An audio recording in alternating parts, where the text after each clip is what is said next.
house of one of the rulers of the Pharisees. They were watching him carefully. The parable of the wedding feast.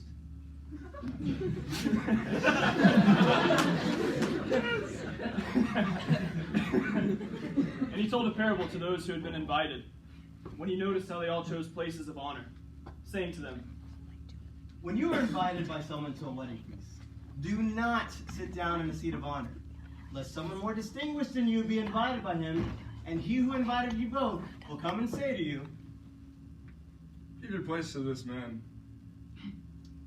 and then you will begin, with shame, to take the lowest place. But when you are invited, go and sit in the lowest place, so that when your host comes, he may say to you, Friend, move up higher.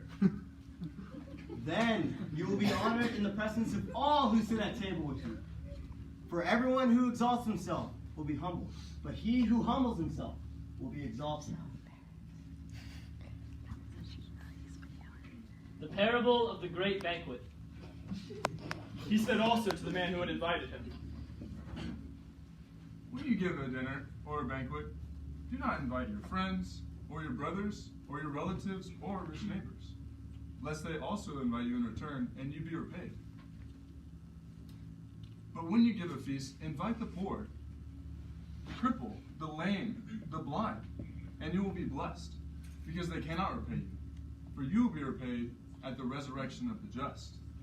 When one of those who had been invited heard these things, he said to him, Blessed is everyone who will eat bread in the kingdom of God. but he said to him, There was a man who gave a great banquet, and when the time for the banquet had come, he sent his servant to say to those who had been invited.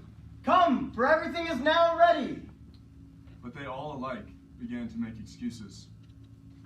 The first one said to him, I've bought a field, and I must go out and see it. Please, have me excused. And another one said, I've bought 5 yoke of oxen, and I go to examine them. Please, have me excused. And another one said to him, I have bought, your wife. I have married a wife, and therefore I cannot come.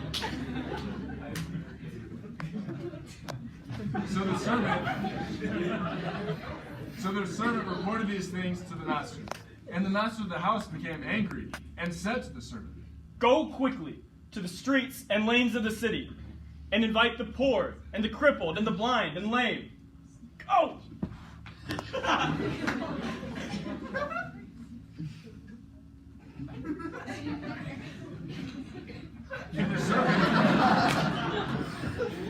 And the servant said to the master, Sir, what you commanded has been done, and still there is room. And the master said to the servant, Go to the highways and hedges and compel people to come in, that my house may be filled. For I tell you, not one of those men who were invited will taste my banquet.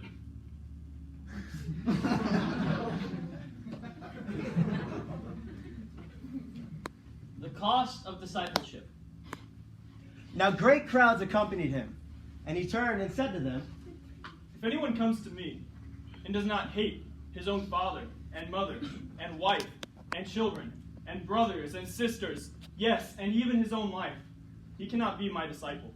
Whoever does not bear his cross and come after me cannot be my disciple. For which of you, desiring to build a tower, does not first sit down and count the cost, whether he has enough to complete it? And if not, when he has laid the foundation and is not able to finish, all who see it begin to mock him, saying, This man began to build and was not able to finish. Ha!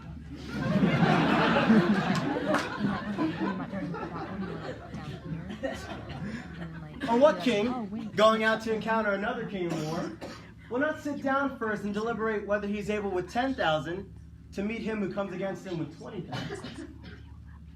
And if not, while the other is yet a long way off, he sends a delegation and asks for terms of peace. So therefore, I tell you, if any one of you does not renounce all that he has, he cannot be my disciple.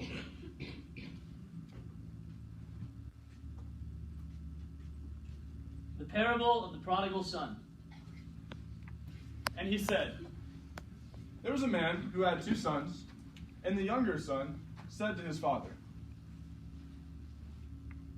Father, give me the share of the property that is coming to me.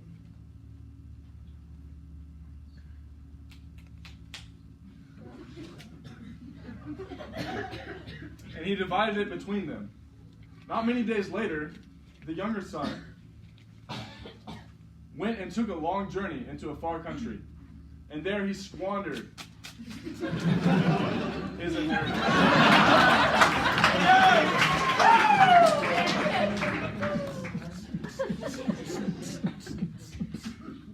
and a great famine arose. And when he had spent everything he had,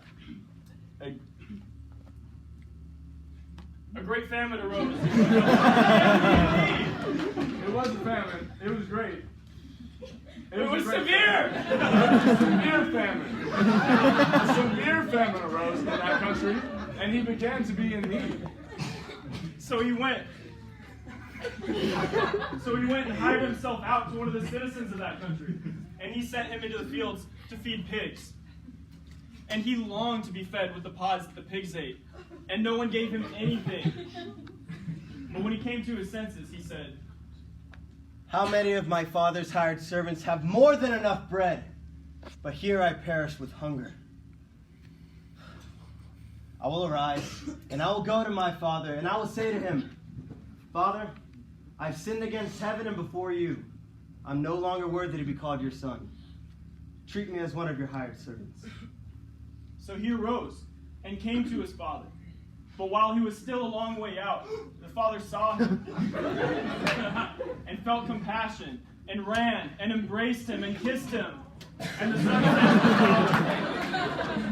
And the son said to the father, Father, I'm no longer worthy to be called your son. Treat me as one of your hired servants. But the father said to the servants, Bring quickly the best robe and put him on him.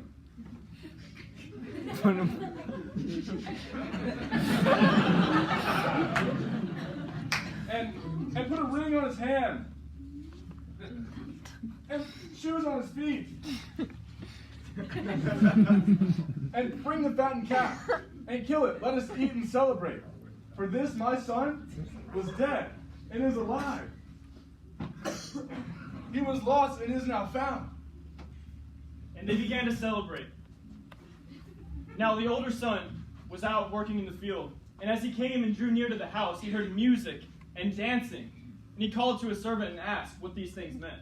And the servant said to him, Your brother has come, and your father has killed the fattened calf, because he received him back safe and sound. But he was angry, and he refused to go in. And the father came out to entreat him, but the son answered to him,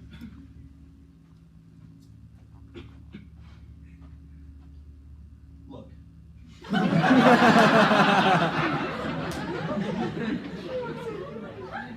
These many years I have served you, and never have I disobeyed your command. Yet you never gave me a young goat, that I might celebrate with my friends.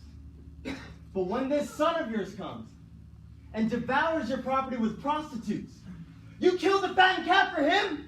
and he said to him, Son, you have always been with me, and all that I have is yours. It was fitting to celebrate and be glad, for this your brother was dead and is alive. He was lost and is found.